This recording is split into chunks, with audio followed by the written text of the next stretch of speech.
Welcome to Life Stories. What would you do if you sacrificed everything for your family, only to be betrayed? Emma invested her entire life savings, $850, to save her family's vineyard, believing in their promises. But when they handed the business to her younger sister instead, she realized the painful truth: loyalty isn't always returned. What followed was a battle of love, betrayal, and justice as Emma fought to reclaim what was hers. Stay tuned as we uncover her journey to revenge, redemption, and a new beginning. Subscribe now to start today's story with Life Stories. The barn at Evergreen Estate Vineyard shimmered under the warm glow of the fairy lights strung across its rafters. The annual harvest celebration had always been my favorite time of the year. A night when the community gathered to toast another season's hard work. Tonight should have felt like a victory, a moment to celebrate what we had saved. Instead, as I stood there with my wineglass frozen halfway to my lips, I felt the ground shift beneath me. My father's voice carried across the lively crowd, filled with warmth and pride. Today marks an exciting new chapter in our family's legacy, he announced, his deep baritone steady as ever. We are thrilled to introduce the new CEO of Evergreen Estate, my daughter, Olivia. Applause erupted, glasses clinked together in celebration, and laughter rippled through the air. My sister, radiant in a sleek designer dress, stepped forward with a practiced smile. She had always known how to take center stage, basking in the glow of admiration. I, on the other hand, felt frozen. 6 months ago, when our family had called me in desperation, their voices thick with fear over the looming foreclosure, I hadn't hesitated. Without a second thought, I had transferred my entire life savings, $850, to save our vineyard. The place where I had spent my childhood among the vines, running barefoot through the rows, listening to my grandfather's stories about the land. I had done it because we were family, because they had promised me a future here. But tonight, as I watched Olivia take my place, I realized something devastating. I had been a fool. I barely registered the congratulatory speeches, the endless parade of guests shaking Olivia's hand, the toasts in her honor. Instead, I watched my parents. My father beamed with pride as he spoke about Olivia's fresh perspective, about how her MBA had prepared her to lead the business into a new era. My mother's eyes shone with pride as she clasped Olivia's hands, whispering words of encouragement. And me? I was invisible. My mother finally noticed my silence and touched my arm, her expression soft with sympathy. Emma, honey, she murmured, I hope you understand. Olivia's degree makes her the natural choice to handle the business side of things. The words cut deeper than I expected. A natural choice? I had built a successful investment consulting firm from nothing, without asking my parents for a dime. I had spent years learning the real meaning of financial success: long nights, 60-hour workweeks, failures, and victories hard won. Meanwhile, Olivia had spent her years at Columbia Business School, paid for by our parents, posting Instagram-worthy vineyard photos rather than learning about the soil, the fermentation process, the delicate art of winemaking. I forced a smile. Of course, Mom, Olivia will do great. I raised my glass in a toast, keeping my voice steady, though inside, I felt a coldness seep through me, settling deep in my bones. The very people I had trusted, the family I had sacrificed for, had discarded me the moment it was convenient. The realization was suffocating. I excused myself and slipped out into the night, the crisp autumn air biting against my skin. Beyond the barn, the vineyard stretched endlessly, its vines heavy with the last of the season's fruit. This land had been in our family for generations, nurtured by my grandfather's hands, his knowledge passed down like an heirloom, and I had saved it. I reached into my purse and pulled out my phone. My fingers trembled, not from the cold, but from something far deeper: anger, betrayal, determination. I scrolled through my contacts, pausing at a name I hadn't expected to need. Rachel Whitman. I had met her at several wine industry events, a sharp, no-nonsense corporate lawyer with a reputation for handling family business disputes with ruthless efficiency. I typed a message, my heartbeat pounding in my ears. I need your help with a family business matter. Are you free to meet tomorrow? The reply came almost instantly. 10 a.m. at my office. Bring any documentation you have. I exhaled slowly, my breath visible in the cool air. Inside, laughter and celebration continued, but out here, I felt the weight of something shifting. I had spent my entire life believing that family meant trust, that love meant loyalty, that my sacrifices had been seen and valued. But tonight, standing under the vast, star-filled sky, I learned one of the hardest lessons of my life. Love and loyalty are only as strong as the respect they are built upon. And I was done being the fool. The next morning, I sat in Rachel Whitman's office in downtown Napa Valley, staring at the city skyline through the large glass window. The contrast between this sharp, corporate world and the Vineyard's sprawling, sun-drenched fields struck me. Two different worlds, one I had mastered, the other I had sacrificed everything for. Rachel tapped her pen against the edge of my bank statements, her piercing gaze flicking between the documents and me. Let me get this straight, she said, tilting her head. You transferred your entire life savings, $850, without any written agreement.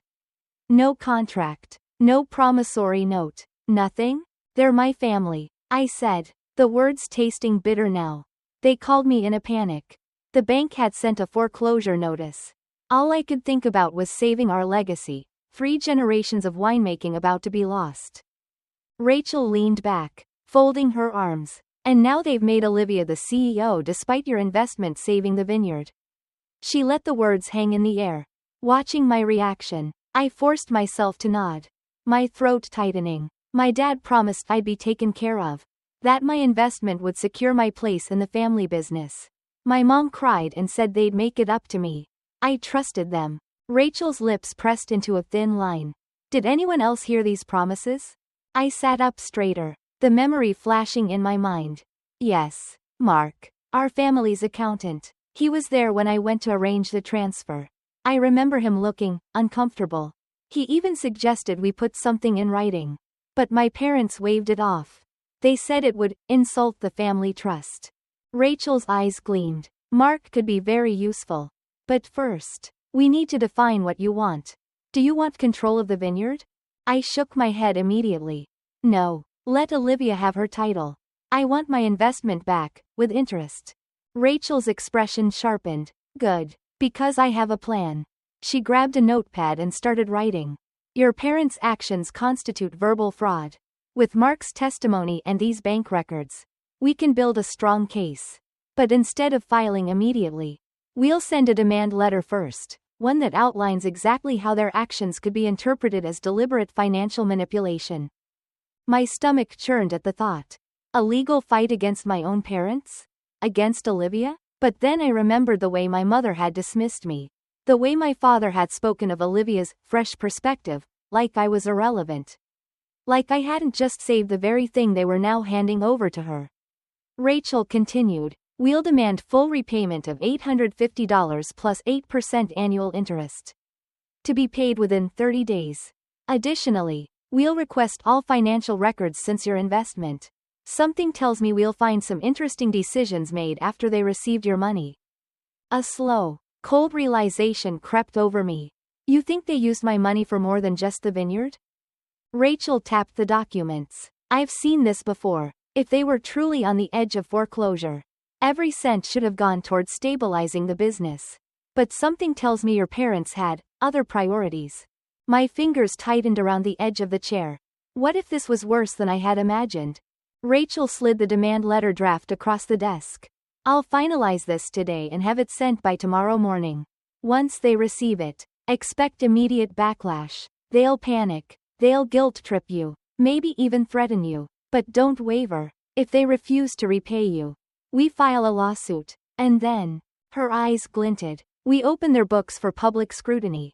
A long silence stretched between us as I stared down at the letter. I had spent my whole life believing that family meant loyalty, trust, and love. But love shouldn't come at the cost of self-respect. I lifted my pen and signed. It was time they learned that. The demand letter landed like a bomb at Evergreen Estate. I was working from my apartment when my phone rang. Olivia's name flashing across the screen. I let it go to voicemail, already anticipating the outrage. Less than a minute later, she called again, then a third time. By the fourth, I sighed and picked up. The moment I answered, her voice came shrill through the receiver. Are you insane? A lawsuit? You're going to destroy everything. I leaned back in my chair, keeping my voice calm. The solution is simple, Olivia. Return my investment with interest. $850 plus 8% over 6 months. That money went into saving the vineyard. She screeched. Your heritage too. And now you want to bankrupt us just to get it back? I almost laughed at the irony. I saved the vineyard. Olivia, you and Dad took my money, promised me a future, and then handed the business over to you like I never existed. She paused for a moment before her voice turned slick. Calculating. Besides, your fancy lawyer should know that verbal agreements in family businesses are complicated. You can't prove anything. A slow smile crept onto my face. Actually, I just got off the phone with Mark. Remember him? The accountant? Silence. I continued, letting my words sink in. He's given a sworn statement about the day I made the transfer. About how he advised putting our agreement in writing. About how Dad promised me a secured place in the business. More silence. Then, in a clipped tone, hold on. Dad wants to talk to you. A few moments later, my father's voice came through the line, strained, weary, but still carrying that authoritative weight I had grown up obeying. Emma, he said, his voice rough. What are you doing to us? After everything we've done for you? I let out a slow breath, gripping my phone tighter. Everything you've done for me? I repeated, my voice deceptively soft. Let's talk about that. Dad, while you paid for Olivia's education, her MBA, her car, her apartment, I built my own life. The only time I asked for anything was when you promised me a future here in exchange for saving the vineyard. His voice hardened. We never promised you control. I laughed, cold and humorless. I'm not asking for control anymore. I'm asking for my money back. Money you took, knowing exactly what you planned to do with it. A long pause. Then his voice shifted, softer now, manipulative. Sweetheart, be reasonable. The vineyard doesn't have that kind of liquid capital right now. We'd have to take out another loan. Then I suggest you start talking to banks. My tone was firm, unyielding. You have 25 days left before I file the lawsuit. And, Dad? A tense silence. Every financial decision made since my investment will be scrutinized, including the new Mercedes Olivia drives and that vacation you and Mom took to Tuscany last month. I could hear the faint murmur of frantic conversation in the background before my mother's voice broke through the speaker. Emma, please, she pleaded, her tone thick with emotion. Come over for dinner. Let's talk about this as a family. I closed my eyes, feeling the weight of her words. The years of loyalty, of trust, of love. But we weren't family anymore. Not in this. I took a slow breath. We're not family right now. Mom, we're business associates in a dispute. Have your lawyer call Rachel with your response. And then, with my hands only slightly shaking, I hung up. 2 months later, I stood on the sun-drenched hills of Silver Creek Vineyard. My newly acquired estate. The land stretched before me, rich and fertile, ready to be cultivated into something truly mine. In the end, my parents chose survival over pride. They signed with the bank, handing over financial control in exchange for repaying me in full, $850 plus interest. Olivia, stripped of unchecked authority, now had to answer to a board that scrutinized every expense. Her grand plans for a luxury tasting room? Cancelled. Her Mercedes? Sold. And as for me, I was finally free. With the money returned, I purchased Silver Creek, just across the valley from Evergreen Estate. My grandfather's old vineyard notebook, sent to me in a quiet gesture of recognition from my father, was now my guide. I had investors backing my vision, a team ready to build something new. More importantly, I no longer needed their validation. A text from Mark, my new CFO, flashed across my screen. Olivia just found out about your vineyard. She's furious. I smirked. Let her be. Competition was healthy. After all, I turned back to my new vineyard, inhaling the crisp autumn air. This time, I wasn't saving someone else's legacy. I was building my own. If you enjoyed this story, subscribe to our channel for more incredible life stories. Don't forget to turn on notifications so you never miss a new video.